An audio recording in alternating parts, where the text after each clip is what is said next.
Okay, this is Sonny Thomas from H&D Music Resource Guy. We're here at the rehearsal practice room of Brothers in Arms Band, kick-ass band from the Dayton, Ohio area, and they definitely don't suck.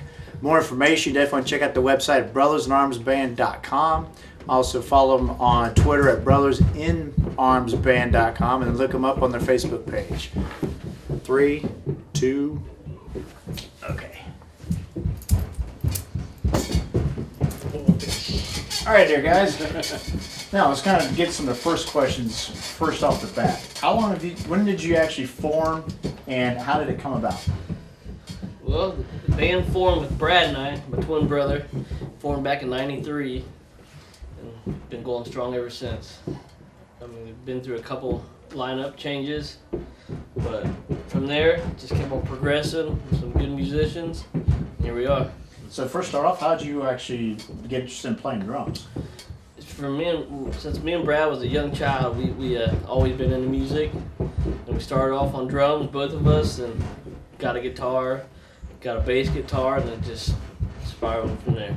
You just kind of realized that the rhythm section you guys had set up. Well, we started playing drums at 4 years old. We was like, we can't have two drummers. Yeah. Oh, it's not the Allman Brothers band. We can't afford the band. So Brian actually played bass guitar for a little bit, and I played drums. And then I went to guitar. Brian went back to drums. Introduced Craig in the band.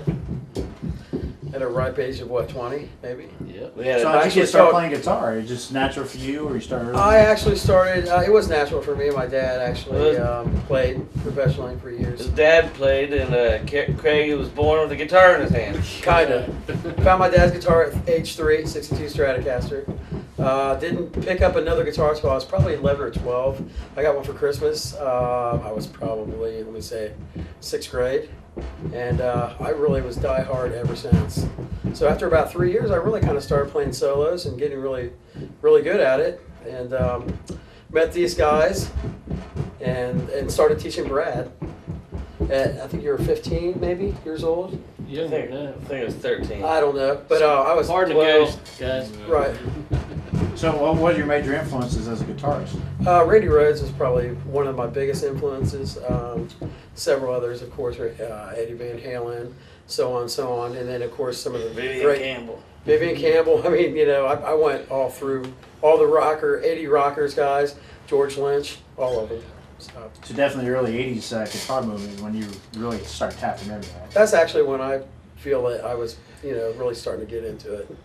Was after hearing, you know, Randy Rhoads play, The Diary of a Madman, of course, you know, Blizzard of Oz, the first one. So it was interesting because actually he was originally started Quiet Riot, and they put out a live album, I think, like in '93 or something. I got it. That was the early recordings. Yeah, you hear a lot of Gas. early Ozzy stuff during the live sessions. Sure, exactly, yeah. So, you know, matter of fact, I think Kevin DeBro said on in a book that I read that he actually wrote Crazy Train way before Ozzy even heard it. So interesting. So as a trio, you guys have been around for a long time, and then I know over the years you had different members come and go, playing various instruments such as guitar, keyboards, and things of that. But the core three was always there. Yes. Yeah. So when you guys recorded your first album, Dirt on My Bones, is it true that I heard that was actually like one of the first songs you actually wrote? Actually, the first song I ever wrote. Wow. Living in California, I was kind of lonely. You know, a new thing for me, and felt a little bit sappy. I was sitting in a little bedroom with a 12-string Gibson guitar, and it actually came out almost like it sounds today. Yeah, as opposed to some live versions you do. It's Sure. like a 10-minute edit. Sure. Well, without the solos. So I can tell you, when I was editing, I was like, man, this is a long segment. It's like 12-minute song. Eruption what? Everybody's like, Leonard Skinner. Nah, dude, Brothers in Arms is just as long. Yeah, right. Screw Freebird. Turn to my bones! Hey, bring your lighter. Brothers in Arms concert. Right. Bring your lighter. Come on, Sure. check it out. So, how did some of the elements come together for your first album? I mean, did you just wanted to, all the songs you've been jamming live and stuff, you just said, screw it, let's just put it on disc? Well, kind of just rehearsing a lot and writing. We wanted to write music. We're gonna take this band to a new level. We're gonna start playing all originals, fade out all the cover music we were playing back in the day, and Just started hitting it hard. Yeah, a lot of the first record is just trying to find out who we were as musicians, and trying to put all of our influences in one basket, and the birth of Brothers in Arms. Yeah, came about. But yeah, we did play covers at one time, but no longer. So when you actually started recording the album, how long did it take you to finish those sessions? When we first started Dirt on My Bones, it probably from start to finish probably was a 3-month process. Recorded in Dayton, Ohio, mastered in Boston, Massachusetts, and we had some really good teams that worked with us. A lot of good engineers and mastering engineers. We love you, Joe. Yeah. Bless your heart. He's up there now, but he's looking down on us. So as far as any type of radio airplay as well as in reviews, how well was your first album received? Very well, actually. Yeah. It was on the radio, actually, a couple times, right? It aired several times through like the local Dayton radio stations. I'm not gonna say any names. It even made it on a movie soundtrack too. Really? Which Sure one? It was a Changing Spaces or which song? no, it was on the movie Oh, the soundtrack. movie. Yeah. It's been so long we It forget. was an independent movie or film director that had this movie, and he used a couple spots off the Dirt on My Bone album. I think he used the song "Teaching and Learning." Yeah. Yeah, because there's actually Tracks, yes. a couple other local bands have actually either made it on the soundtracks or they made it to the soundtrack, but then the soundtrack got canceled because the show was canceled. Sure. I.e. Red Earth, one of their tracks that made it to Witchblade, but the chick, I guess, was out of control. And so she had a real bad drinking problem. So they canceled the show right as they were getting ready to press the CD. Can you believe that? That's got to suck. Correct. Yeah, a one shot just went down the Pretty tube. unfortunate. You know? Yeah, Yeah. that's pretty good. But then after the album sat for a while, how long was the writing process working on your next album for Edge of My Mind? A couple of years later. It was all in the same decade. So, Yeah. I mean, it went pretty quick. It did. Yeah. A I lot of the think we songs. finished Dirt on My Bones in 02. 02, then 02. we released Edge of My Mind in 05. 05. Yeah, Yeah. so I mean, we never stopped Couple writing, years. you know. Now, on that particular album, remember you guys actually went down to Nashville. Was it to record or had it mixed down here? But We went down to Quad Studio in Nashville, Tennessee, down on Music Row, and cut the album for 2 days in a nice studio. You know, then our buddy was our engineer, and he had a studio as well. Wow, you cut it in 48 hours? well, just the We tracked it foundation. in Oh, 48 okay. hours. So we tracked all the drums and the bass in 48 hours, and we went back several trips later and built the foundation up. Yeah. Yeah, so that was probably what, a 5-month process. It was, Keep it in yeah. my mind. Going Now, I back remember several because when I times. first heard the album, it was one of the things that I was amazed was the mix on your drums. Yeah. I mean, as far as the local production, that was probably one of the Yeah. best mixed Yeah, sure. drums I've ever heard on a local album. I mean, no other Good band I've people heard sounds behind that us. good. That's what you get for paying for a Nashville studio and having the right people working with it. Yeah, because I remember when you guys first came out with, like, I think it was the original first take of the Edge of My Mind song.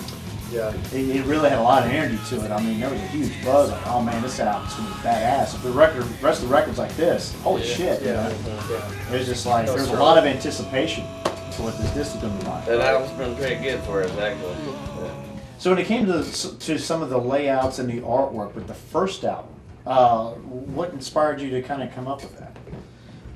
Good question. Because to me, it's got like an ornate Oriental rug type Sure. of look background, Yeah. and That's kind of like what we're about. I think we like And that. that was done by a guy out of Dayton, Ohio, and good friend of ours, and we just kind of told him, what our influences and our style was at the time, and it was a melting pot of things that came about, and it came into this Oriental rug cover, Yeah, we do like those rugs too, by the way. yeah, Cleopatra was rolled up in one, right? When she was presented to Caesar. Right. That's pretty good. They So the smoked artwork Got on the white second smoke, album, man. yeah, the artwork in the second album was a little bit more gothic looking because you started focusing more on Michelangelo type of stuff and cupids and things like that. Was there a loose theme with that, or was that just the mood that you're looking for? That wasn't the mood I was looking for, but that's what we got. That's what we got. rolled Yeah, with we were probably a little bit disappointed because actually the cover, when you see the angel or whatever, the little cupid around, Silhouette. we really wanted that a little bit lighter, I believe. And a little bit what we were darker. thinking, or a little darker, we couldn't really see it, so it became a black cover, which is cool. Similar to Metallica. Yeah. Sure. It's like a loose loose thing Sure, of what's yeah. there. It''s like a ghost, but you have to Right. actually open it up to really see what's To in really the see what it is, yeah. So, but that's pretty pretty cool. Plus with the format you use with the single cardboard cover, and you had a high gloss cover Yeah. wrapped around it, it really gave it a nice pristine shine to catch someone's eye sitting in a store. Yeah. Even wrapped in the cellophane, it would pop out. Sure. But it's kind of like, what the hell kind of cover is it? The point is, it gets people to walk up to, what the hell is this? Yeah. And then once they looked at the back and saw some of the pictures and stuff, it's kind of like, oh, wow, cool. And then and someone actually would pay attention locally and look at it, all this Dayton Ohio Sure. band, if they hadn't already Yeah. heard of you. it We got really we got to sticks give out. credit where credit is due. Brian did a lot of that, so That's- very cool. He worked hard on that. Yeah, cover layouts So, really, if you thank do it you. right, will really pop out. Yeah. You know? And big thing I always liked was the fact that in the early days, especially up until probably the late 80s, early 90s, a lot of labels never put any logos or anything on the side splines of the cassettes nor the Sure. Yeah. CDs. Now they would on the records, Yeah. but they was like Atlantic. They had like a standard size font and color they did from like 1981 to 86. Then they changed it to like a red font and it was different.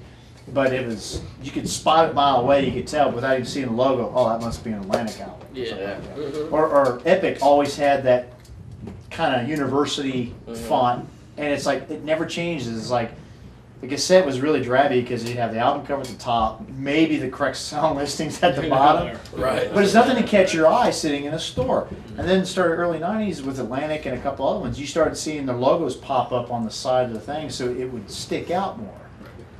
And so Sure. you guys did that with your second album. You had kind of like not necessarily that font, but you had something similar to it where it would catch your eye. Yes. And so you knew just walking by, oh, dude, that's Brothers in Arms CD.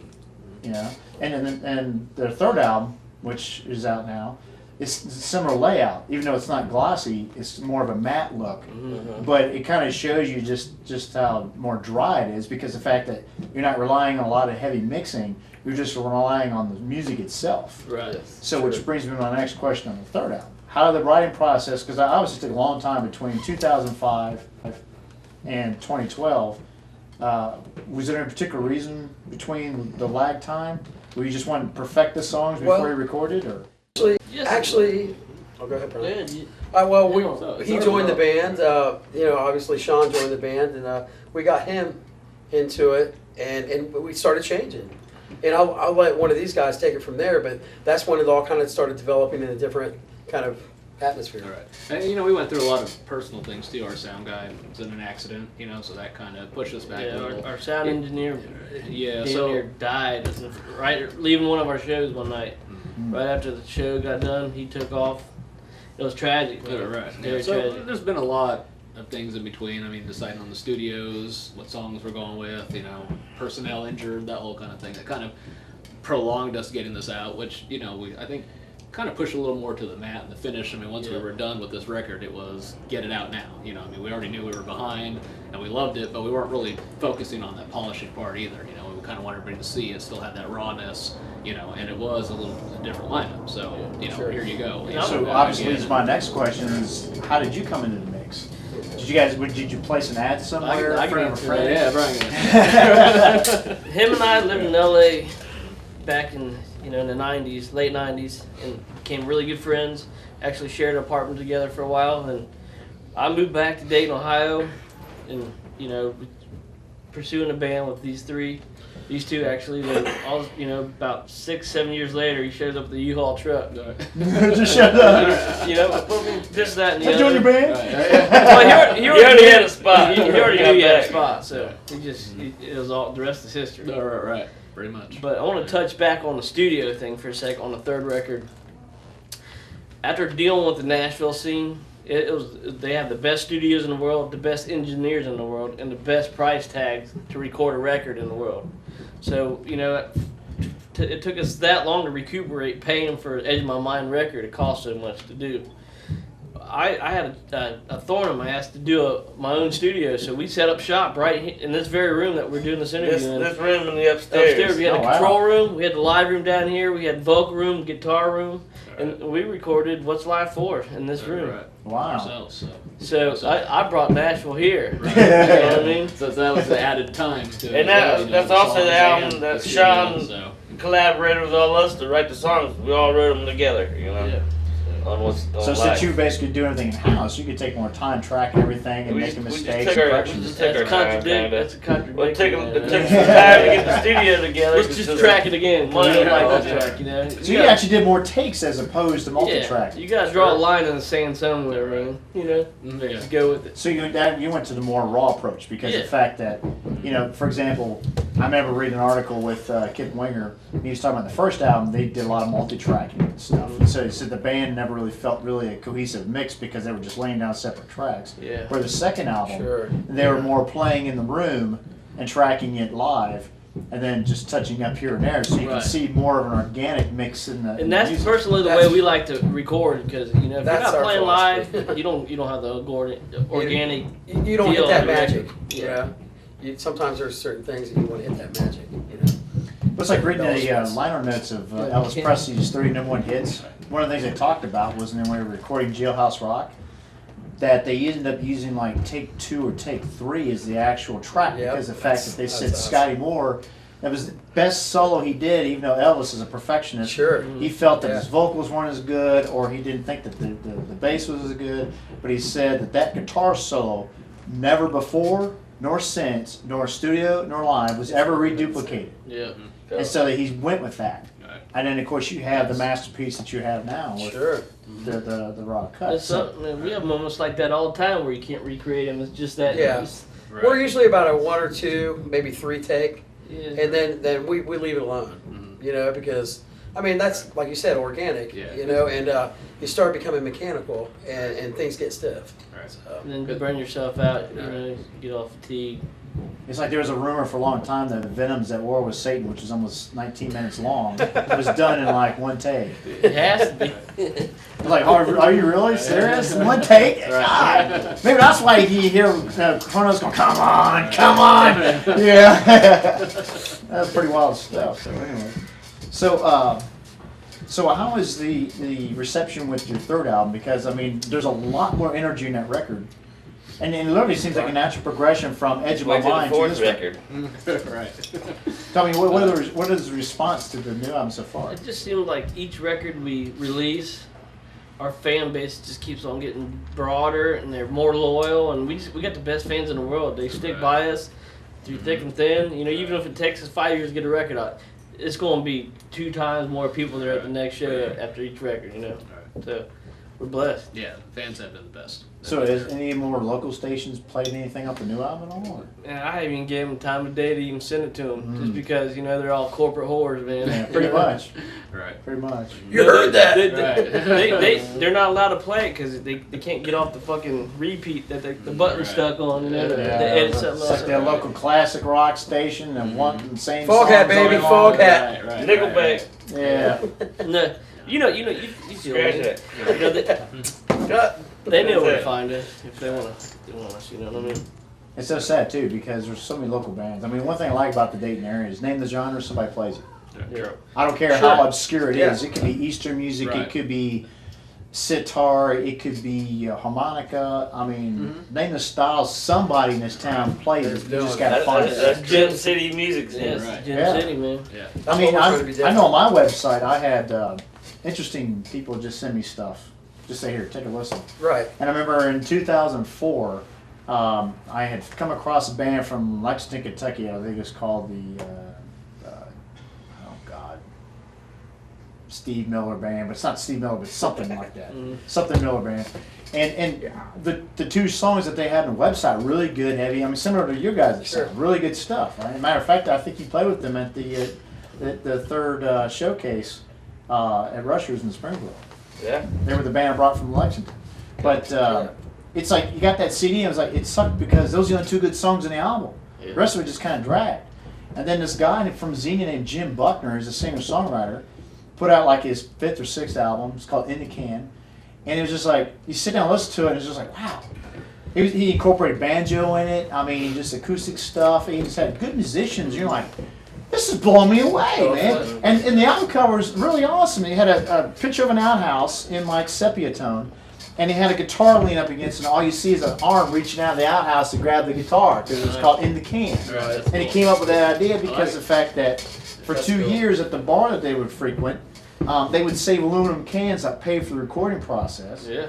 But when people hear the song In the Can, they would think of it as on the can. Yeah, well, hey, right. you do Yeah. your best work Being on the paid can. for that, right? Yeah, yeah, and the theme, and, That's cool. and it didn't sound like shit at all. Right. But it was really great because of the fact that it had a really good theme with the cover and everything. It made it, And the cans paid for it. yeah, the album cover made album cover of the year If on you my wrote it on a website. can and it sounded like shit, that'd be kind of cool.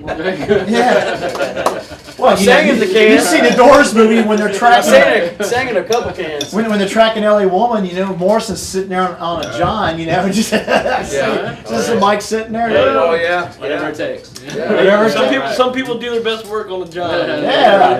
Yeah, Lyndon Johnson, man, he always did a lot of his work on the can. He always had a phone in there, Right. which is unheard of at the time. You know? I must have had that in the White House. Right. I got a phone on my can. So Just saying. Most of them. now comes the process of the yet to be named and recorded album that you guys are working on. Mhm. So tentatively, how many tracks do you have slated for this record? We're slating for at least 10. Yeah, at least. We'd like, I mean, you know, it's kind of like the last record, like we talked. I mean, we'd love to have like 50 songs and then choose your 10, 12 songs. You know, right now, the main thing I think we've all been kind of talking about is just really focusing on each one that we're doing for this record, you know, for the next. We really want it to be right there. For the last one, you know, got to the point of push it, get it done, get it out. You know, we love what was happening, but let's let it go. This one, I think we're all kind of more like, let's see how much further we can push it. Yeah, you the know, question and- is for us right now, I guess, do we release 5 songs at a time, Yeah. or do we release the full album at a time? Right. You know what I mean? Yeah, we've discussed the EP thing, you know, just to kind of get things out, get, you know, the fans, keep them coming, everybody interested, you know, instead of taking this long period of time. in Yeah, between. Dr. X did that Yeah. with their second album. They recorded 3 Right. songs with their the original drummer that they had from the first album, Steve Weller, and they recorded 3 tracks, which are a little raw. But it was just it literally called That's cool. Things to Come or something. But it gave people just more raw meat to chew on for Right. 6 Yeah, months until the that's new awesome. record came. And that's kind of what we've been talking about. Yeah. So, you know, I mean, we knew it took right. a long time to get the What's Left For record out, so just want to keep Well, since it's so recent, it actually gives you more leeway to really Sure. start hammering out these Yeah. songs Yeah. and take your time with it. Well, we already had half of them done. All right. We got about 5 in the mix right now that we've been working on.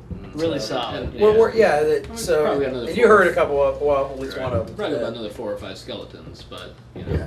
4 or 5 that are ready to. You know, we probably got 30 songs in our library, but you know, there's only the good ones that's going to stick Yeah, and be on right, this yeah. record. You know, a lot of times we'll work on something and go, hey, okay, weed it out, go to the next. You know, I mean. Okay. Well, mention some of the songs off your previous albums. I mean, one of the first songs that strikes my mind as a real ear catcher is Chinatown. How did that come about? Wow. 'Cause at first I thought this isn't a Thin Lizzy cover. Well- This is Gabby Bros and Arms song. Well, I play video games, right? And there's a video game that has Chinatown in it, which I'm sure you guys. Have you played video games? Yeah, occasionally. I did all my video game playing in elementary school. That's why I had problems in school. Right. That's the title. Kind of came from that. Grand Theft Auto. Oh, okay. I believe it was 3. It's a good game. Just to let you know. I started thinking about it. I just thought it was catchy. Chinatown. Gamer. Yeah, I'm a gamer. So like Chinatown was just like Chinatown. I just kept thinking of that Chinatown. So I just, I did a little research and I thought about it, and in the song, I introduced it to these guys. It kind of came up, and it's one of those songs that is really different from what we'd ever do, like in the previous stuff. Because me speaking on my behalf, more of a ballad singer songwriter, came up with a more kind of a catchier, little rougher around the edges kind of song. So it kind of came up through that. Really, so much from the title, and then I just went on from there. My take on it, nothing's made in USA anymore. So Amen. everything's No. fucking made in That's China. true. You know what I mean? But I can tell you that I do fulfillment, and I pick boxes every day to be. I have items taken out of it, and I can't tell you. I have yet to see a box that says the product is made in USA. I mean, name it. Pakistan, Vietnam, of all Hey, places. everywhere except for maybe USA. developed in the United States. Yeah. but never. It's a shame. Maybe China. shrink wrapped the United States. Yeah, we developed it here, It's a but shame we let Bring the let it go jobs that back. far. Bring it back. Yep. So that's interesting on that one. yeah. I think I noticed on the top of my head. Voices Off the Edge of My Mind album. Wow. What a great album closer, by the way, too. You guys seem to have a flair for your album closers. I mean, Charity Case closing What's Life For? Holy shit, man. Talk about Blungin Rifola when it comes to jams. So, I mean, Voices is a great closer. And I noticed you often use that as your closing song in your live We set. have a lot. Yeah, it's a great song for that. Voices are kind of like somebody who, hears voices, obviously, in their head. I think we all do, even though we're not schizophrenic and all that. And as far as like the other song you were talking about, which was Charity Case. Charity Case. I mean, kind of like thinking about today. I mean, what's going on in the world? A lot of people are charity cases. Thanks, Obama. You're always looking Yeah. But I mean, I guess that was like where I was coming DHS. from. That's That's kind of like, I mean, face. like, kind of like that whole deal, I mean, the last couple of years, we've seen all this happening and Everybody evolving thinks and that, evolving. yeah, And I was like, I'm going to owns write a it. song about people who, are charity cases. And that's how that happened. Yeah, they're real big into poor me syndromes too. For example, you see people on welfare, especially single moms, they almost have like a one-up on how screwed up their kid is. Oh, my kid's got ADD and got this. Oh, really? Sure. My kid's got MS or it's got something Oh, it's else, an or he excuse. just constantly jacks off all the time. Is that give them a Something. bigger handout? Literally, bigger hand out. Yeah, I'm literally. Bigger paycheck. Yeah, it's like the more things that's wrong with their kid, the more entitlements they expect to get. Sure. And I think it excuses them too. A little more feedback. But you know what? We all wake up and hit the daily grind every fucking day. So We all get gotta day sit jobs, with that shit. and until then, The songs gonna write a themselves. rock and roll It's, comes when it comes. I mean, we Get work when it gets. 24 hours a day, really. I mean, if it's not with our day jobs, it's with music. It's constantly what we do. So another track to pull right off the top of my head is the album opener of Dirt on My Bones, which is Bad Decisions. How'd that come about? Wow. That was a good song. That's a good album opener too, man. I've made a lot of bad decisions in my life. Enough said right there, Actually, right, yeah. the way that actually started was we actually wrote the riff at a friend of ours, Johnny Vance's house, just hanging out. And I wrote the lyrics after that. And I think I was at a time in my life where I was probably not making the best decisions of my life. And I wrote it about that. That's exactly what happened in a nutshell. So, and the very last song I actually recorded vocally, too. Oh. So, It's interesting how that ends up Yeah. being the album opener. yeah. It's kind of like Taxman from the Beatles, Yeah. Who ever expected that to be the album opener with George Harrison? You never know. Right. Yeah. That's a- But that was actually the that's a damn last good song I song, ever man. recorded the vocals. Yeah. So, So another track, I'm a Man. How did that come about? once again, one of those crazy things that just probably trying to be the mouth got the alpha male. Just us being men and them being women. Probably a girl situation. So, It's interesting because I thought maybe you're in the Spencer Davis group or something. Can't Steve not Winwood. not a whole lot of meaning behind it, but yeah, basically I'm a man. So. Obviously, like I mean, you know what I mean? I'm a man. I'm not a woman. Hold on, I'll show you.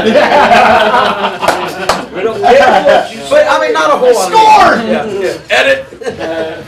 Just kidding. So what? Obviously, what would be some of your favorite songs off the first album? Well, Victimized did pretty good for us. And Craig wrote this about, Nick and I came up with this riff, and he wrote the lyrics based on this It's a murder that happened. guy in Syria. killing himself, killing Wow. his parents in Union because he's on a crack binge, and these two little girls getting raped in Sydney, Ohio at a BP, and they got caught by the police. That's when they finally caught up with the guy. Had these guys and kidnapped for a couple About- days. I was watching a That's lot all of you hear news. on the news, That's all I you was hear on watching the a lot of news. Somebody news. getting victimized. Yeah, it's basically, like I said, once again in a nutshell, Victimized. Man, it just says all what it needs to say. One of my personal favorites on the first record is Stumble Feed Me. It's just, no matter how hard you try, you're always going to stumble. And you're gonna stumble and fall, but that's a part of finding yourself in life. You're gonna pick yourself back up. And The day you stop picking yourself up, it's time to call curtains. Yeah. But you're not gonna get ahead until you stumble. That's how we learn. So it's probably some of your favorite tracks off the second album. Whew. There's a lot of good material in that record. Definitely is Edge of My Mind, Sorry for You, and Voices, and Brand New Day. The whole record was tired. One of my Great album. It's a good album. Finalized was really awesome. We wrote that. Which is really interesting quick. because the fact that you basically tweaked that, and Yeah, it was we did. the It made opener on on the second first album. one and the second album. Yeah. We just thought it was such a strong song, we tried again. That doesn't happen very often, but I think it worked out for the best. I'm glad we did do it again. Yeah, I did And I too. love the first version. It's a lot longer, but I think the main take Looking definitely back, hit it right where it needed to be, right between the eyes. So I'm really happy with that one. for It's sure. not like what Air Jordy did when he did, he did a song off his first album. I forgot the name of it. Oh, Glimpse Beyond Reality. That's a great song. It's a real more of a slower jam, but then on the second record, he kind of jazzed it up a little bit more.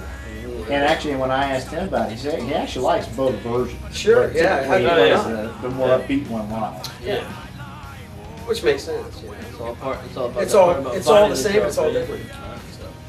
So in the process, I mean, Jordy's actually recorded a couple live albums. Is there possibly a live album in the future for you guys? There's one in the future for us somewhere down the line. Yeah, we think sure. so. We actually got several tapes or footage of our live shows. We actually kind of Released working on them. that now in between albums. I've always wanted. I even brought that up to Brian several years ago. That I've always wanted to do a live album. I just think that we play very well live, and I just think it's cool. It shows who we are. Which it does. We could definitely see it in the video I showed you guys because of No, the can't wait. It's pretty tough. I mean, can't wait. What's really good is that you guys you feel each other out so well. You kind of got a jam band thing going on because when Craig starts going on a little tangent and starts really playing on solos, you guys totally feed into it. I mean, you totally. It's like the Doors. They would let Morrison do his thing, and the band would totally feel his movements. Right. And it's not choreographed like James No. Brown's band was. Well, And every no, movement well- he did was a signal for the band to do something. Well, I can touch on that too. It kind of goes back to that Oriental rug thing. It does. Hey, they're under my spell. We'll just leave it at that. But yeah, I mean, honestly, we come before even Sean hooked up with us. We were kind of in a band, like a jam band situation. So we did do a lot of ad We libbing, like and it's like we like the improv. improv. Yeah. I mean, that's just what we were all about. I've always kind of grew up that way. Just play what you feel. Yeah, there's no rules to the game, But now we're trying to be more established, and now that we have Sean with us also, we're trying to be kind of more professional and cut that a little bit. Make a song out of it. I know it's not all about hot guitar leads. We'll never cut it out So- completely though. No, we won't. But I mean, that's that's where we started. That's where I obviously started. It was just in a It's jam fine. band situation. I always refer to our music as rock and roll with a twist of blues and a splash of improvisation, man. Oh yeah, you Throw can it definitely around, hear bring that it in the down, albums. yeah. For sure. Pretty much a lot. So now that Sean's more in the band and he's starting to definitely get his chops from within the band. Oh yeah. On you guys' upcoming disc, you guys gonna have a little bit more trading off of leads with Sean. Well, we've been discussing it, and most likely yes. I don't want to take away from what the foundation already was, which Craig was always solos. Craig's the front man. That's where he's at. So we don't want to really divert from that, but I would like to open the door more. I'm not so much about me doing leads or anything like that. I mean, love it. We're guitar players. Sure. Is what we do, but it's more about the songs. You know what I mean? So Yeah. if the song calls for it and that's where it needs to be, then that's the direction that we got to take. That's the important part. But there's a lot of songs where a lot of times I'll look at him and go, "Do you want to do a solo in this song?" I mean, Yeah, that's because sometimes a lot of the time that's the last thing we think about. Right. So we think Yeah. we always get the foundation and the groove and the melody right, before even the solo even gets yeah, created. So in that same streak, you guys gonna, especially with Brad and you, are you guys gonna have a little more backing vocals? Because I know live every now and like Burn and another song, you have a tendency to do backing vocals a little bit, but oftentimes it kind of gets lost in the mix because it's like they don't expect you to use your mic. Yeah. Yeah, so it's just kind of like, because watching you live, I mean, you totally get into a rhythm, man, as a player. I mean, you're just, watching you play is actually entertaining because of the fact that a lot of your hand movements and stuff, it's like you're really getting into your groove and you got a movement going on where you're almost kind of like in a trance, Right. but you're totally aware of what's going on. Mhm. And you can tell the band's feeding off of that because I see them looking at you just saying, yeah, Sean's jamming out, you know? Right. Oh yeah. So, and the crowd's receptive to that too. Right, but which is great. I mean, I think that was the main thing that happened in the revolving door before. I mean, they've always had great players, you know, with them. I've seen you guys when you had, you know, Eric Conga and everything else. I mean, always great players, you know. But I kind of think that's where we kind of gelled a little bit. I mean, correct me if I'm wrong, but I think, you know, that's kind of was our thing. Is like this gel, this part of it is actually feeling good. Yeah, we're because just gonna keep it's that a ball different- rolling, That you know, flowing. It's a so. different style, so Right. that Sean brings to the table, so it kind of works, you know, keeps it fresh. Mhm. Yeah, we definitely opened up like a fine bottle of wine. I mean, with this, you know, the foursome. More I mean, really, better honestly, it we is. have become. I mean, we're starting to now plateau, like we were talking about earlier, from the first album to the second, now to the third, and now to the last one. Not the last one, but the next one. We've really evolved for sure. And I've even seen Don't it. in my- jinx us, man, the last one. I didn't say I didn't mean that. And you're be saying what's life for, right? Yeah. Yeah, right. And I think the last one was more, not really experimental, that's probably not the right word, but with the three of us doing what we're doing and me being the new guy. It's gonna be our senior album. Right, it For was sure. sort of like, let's see, you know, where my influences, their influences, where it merged together, you know, what we got. You know, we liked what we heard, but this next one I think is more where we're all working to actually push it, you know, to the next level. And I think we're there. And a lot of the songs we've been working on, I think this next album is probably going to be. Yeah, One thing it's gonna I've be noticed the about best the yet. album, as a listener and as a fan of music anyways, is there's a couple interesting elements about the What's Life For album. One is, as a unit, it's solid from start to finish. And really, I think the only track that even remotely slows it down, if you want to call it that, is maybe Four Letter Word. And it's sort of in the middle of the album anyways. So even if you have a little bit of a drop, and the cool thing about your guys' music is the beginning of it, if the beginning of the song doesn't really catch you right away, you always have a riff thrown in that wakes people up. It's like Right. someone's like watching NCIS get smacked up behind the head going, Here it is. boom, hey, listen to this. Yeah. And then Right. it's just kind of, oh shit, this is a pretty good song. Yeah. And which is cool because and you hear you guys changing it up throughout the song. It's not like you come up with one or two licks and just stay on it. You guys actually do change it up It's dynamical. throughout the song. So just when you think you got the hit, and then correct those in a little bit of extra, you know, Right. riffage in there or something. Yeah. And Damn it, so man. it wakes them up. Yeah, I mean, it's Sure, like, right.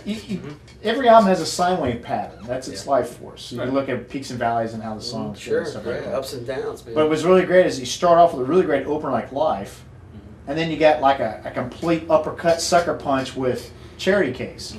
I mean, it's just kind of like, and then if you listen to the CD and it repeats, it literally has its life of its own. It's actually a Right. relatively unique record because you can listen to that album over and over again. It never gets dull. Cool. I mean, great. that CD won't be finding the confines of my CD rack anytime soon. Thank you. I'm glad you like Great, it. great. Thank you. You know, and So I think it means a lot. intentionally That's killer. and unintentionally we kind of go for that. You know, it's kind of, we think of each song that way too, you know, making sure that it doesn't get boring, you know, that it doesn't sound like the last song that we just worked on. You know, because, like you said, it gets old and eventually, you know, you only listen to the same song so many times before you put the CD out. Now, the only drawback I saw on the record is the songs are so well uniformed together that if you actually try to pull them off the album, it's like, it's good, but they lose a little bit of punch because they're not on the album. I don't know if you know what I'm talking about. Right, like singles. It's almost kind of like if you were to take like a King Diamond album and pull a track off it, Yeah. because most of his albums are concept albums, Mhm. you kind of lose the groove because you're only catching part of the story. Sure. Yeah. Where I your love guys' concept album albums. almost is like Yeah. is like it's like a, kind of like a concept. yeah. Right. And that's what I always wanted to do too. And with a former band member, Mark, we always wanted to do like that concept album of like, you know, the beginning, middle, and the Yeah. end. Right. Which is cool. Very hard to do, Right. but it can be done. Yeah, and I don't think intentionally we meant. No, we didn't to do really on the mean it last so one. much. It's just, I think it just. But really- it just it happened. It Right. fell Right.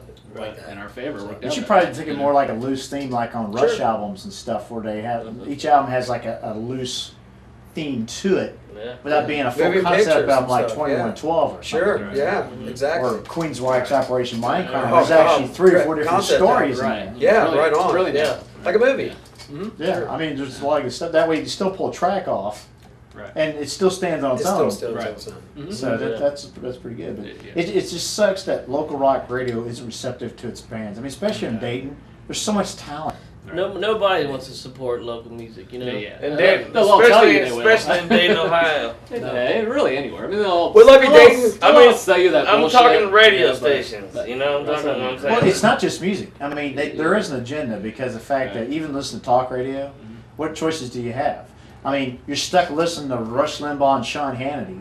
That's You their got all that opinion. right-wing Right. propaganda And then bullshit. you're done, right? Yeah, And you you don't- got what they some put. left wing on PBR and some other thing. PBR. Right. Well, I love it, PBR. Right. Yeah. Right. You got that crap, but you don't get like if you try to listen to two of them, you might get a couple pieces of information that's actually valuable Right. instead of this left-right paradigm. Whereas apparently you hear some really small channel in Dayton like 105.5 and they play Alex Jones. What the fuck? Right. You have to drive around town to find this damn signal. But once you get it, fuck yeah. I mean, but then that particular channel they play a On top lot of of Woodlawn Cemetery, that's the best place to get channels. really Oh, yeah. signals from the town. We've done pictures there, believe Yeah, me. no doubt. Orbs everywhere. But on that channel too, It's you the hear a highest lot of, spot in Dayton. you hear a lot of local bands too. I mean, Yeah. I've heard your guys' material on there a lot.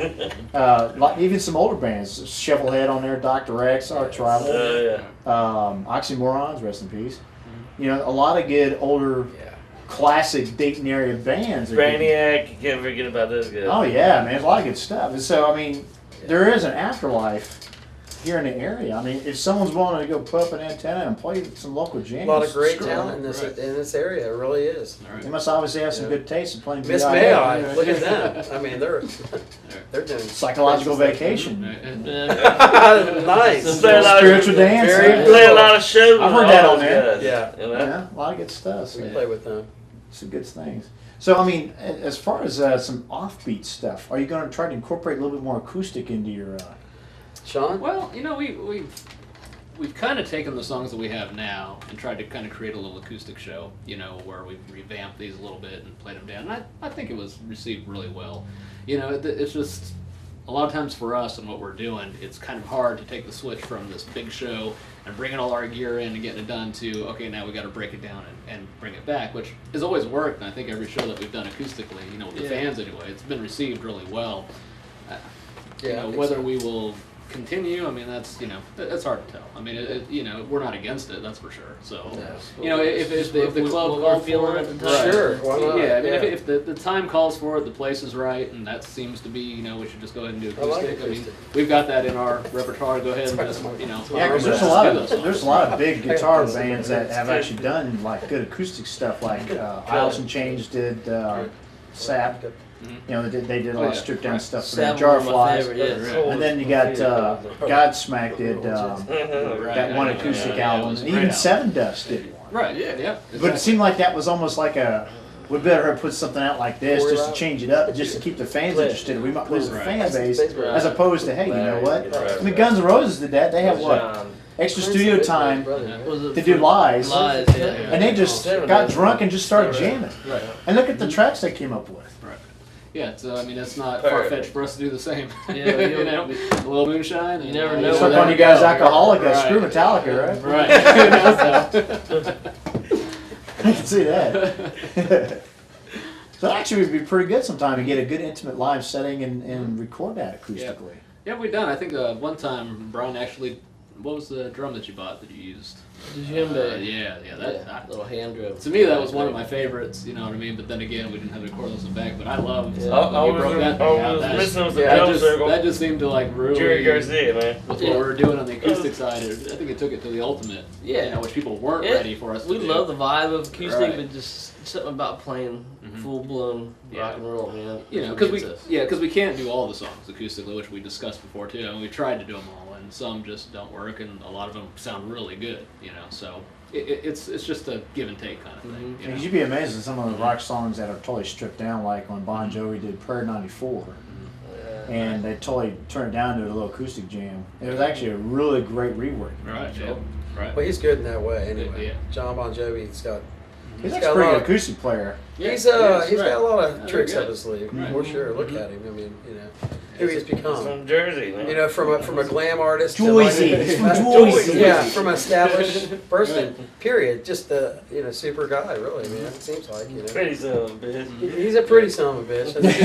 Yeah. But he does. I mean, he's evolved Shaves quite a his bit chest, too. too. Yeah, I bet he does. So does my wife.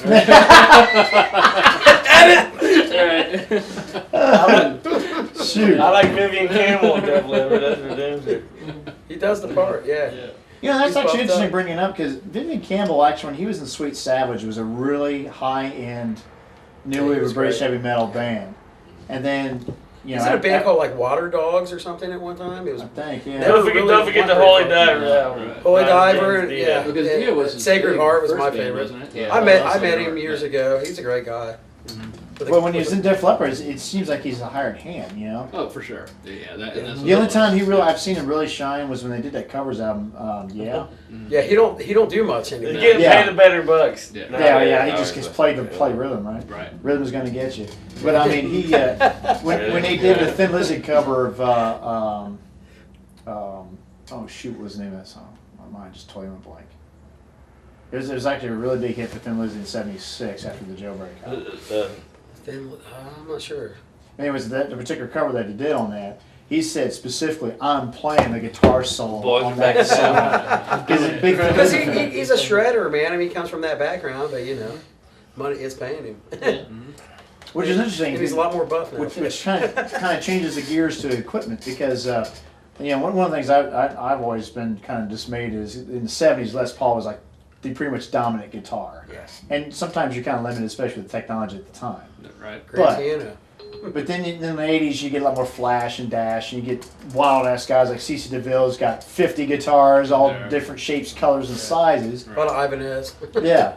And then, or Jackson or something like that, Sure, like right. Vinnie Same Vincent. difference, but yeah. Yeah, you get stuff like that, really wild stuff. But then you see someone like Ted Nugent, who plays more vintage type of stuff, and just the sounds that come out of that damn thing from the Motor City Madman. I mean, Stranglehold is like one of the greatest, Wasn't it a 335 sexiest songs or ever something? written. I think it was a, we it was a tend, hollow that's body. we tend to lean toward vintage equipment too. That's what we like, We wouldn't have it any other way. Because as far as newer players, and well, I wouldn't say newer players, but guys have been playing in the newer bands, even though they've been around since. Something like John Sykes. When that guy gets on Les Paul, watch the hell out, man. Yeah.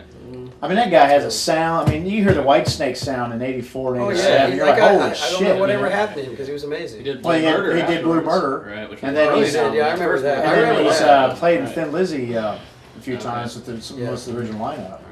I mean, Brian Downey's one hell of a drummer anyway, but without Phil and I, it's not Thin Lizzy. It's like Styx without Dennis DeYoung, man. What the Oh, hell? Right, yeah. Yeah. Right. You know, it's You're just right. not the same. Yeah. I can see if a Sure. member dies or something, and you're Yeah. trying to pick up like Alice in Chains with the new singer or Journey.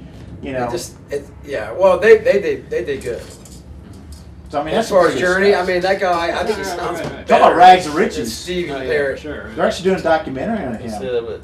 The fact that he was a homeless teen in the Philippines, and Neil Schoen just happened to see a YouTube video of Well, him that guy too. playing a Journey track, and just said, "I gotta get this guy." Right. And actually, he's in the Guy's same sick. key as Perry. Yeah, Sick. he's right. He's better than Perry. Right, right. I mean, I'm just saying.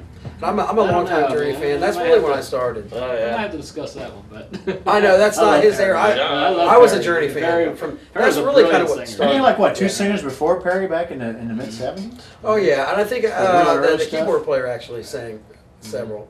Which hey, he's got a great voice. It sounds like Kansas. Here's another great band with a wild ass key making a front man. Like, yeah! Which kind of brings me up to your live gigs because I mean, you guys really try to put more of an interject show, not just musically, but you incorporate lights in your thing, which a lot of local bands don't do much of. I mean, you've got your own light guy who tries different things, and it doesn't stay in the same repertoire all the time. He definitely tries to change it up. We're always trying to tweak our stuff, our show. It's a learning process. You find out what works and what doesn't. So, but we always bring the show because it's fun for us. It's fun for the fans. Yeah, and it makes it look more energetic. Right. It has a lot. It makes it a lot better. I mean, I think I'm so. gonna take a break on this. Check this. Okay, so real quick, we're gonna talk about some of you guys' gear. As far as any preferences towards gear, I mean, obviously I see a lot of Marshalls, I see Randall and stuff like that. I mean, Is this your normal live stack? No. No. Or is this just jam stack? This is rehearsal stack. Oh, okay. We have one of everything, I swear. And every pedal you want in the world, we've got. I'm just saying.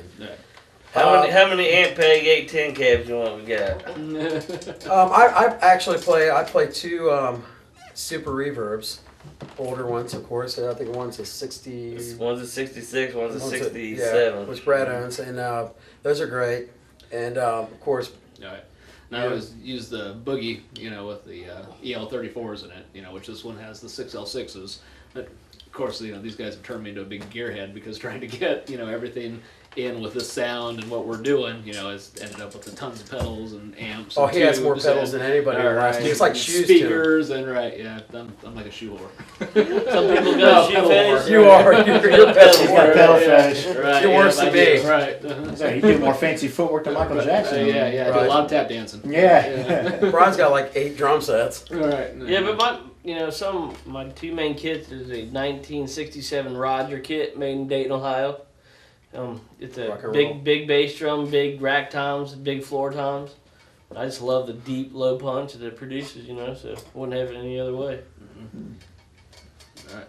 So as far as between recording studio and recording live, do you use a lot of the same equipment as far as your guitars and stuff, or? Yeah.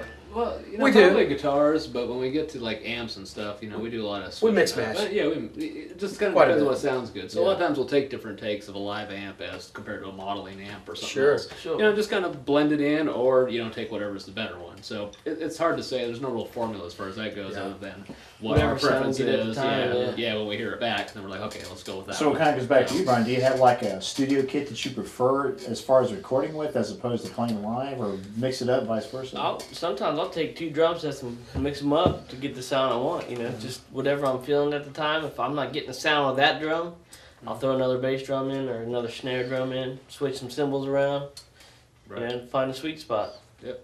It's all what makes us happy in the long run, because at the end of the day, if we're not happy with it, nobody's gonna be happy with it. Right. That's true. If I listen back to it and I cringe, then it's not gonna make the record. You know what I mean? Right, right. So, But not only that, but you go back and listen to the record 5, 6, 10 years down the road, and just go, man, that song still kicks ass. I mean, really, Hopefully. the test of time is Right. you play something like Mhm. Metallica, Kill 'Em All, or Kiss, Creatures of the Night. Oh, And I if love it still rattles the brains of some Right. older person, it's still good. Still- Yeah. right, Or Merciful Fate, Don't Break the Oath. If it still scares the hell, Yeah. dude, it's Yeah. still good. that. So good. And that's what's really great. So, okay, well now we're gonna do some real quick promos and stuff for the Brothers in Arms Band. HMD Radio. God damn it. Guys are drunk! You do it on. Do that. Go. This is the Brothers in Arms Band on. Okay, yeah. Will do. Okay. Yeah. You're listening. Listening. There's something Go ahead. that I do. so what would they get here? Because I take the audio off. Alright. Look, Alright, you ready? You're watching Brothers in Arms listen Band. to this, bitch. Oh shit. Okay, ready, you ready? 3, 2. You're watching Brothers in no, You're listening! You're fucking listening! Damn it, I'm not listening! That's going on there. We don't censor anything. Alright, you ready? Give me another one. 3, 2. You're listening to Brothers in Arms Band on HMD Radio. That fucking works. You're watching! You're watching! No, I'm not listening! You're watching!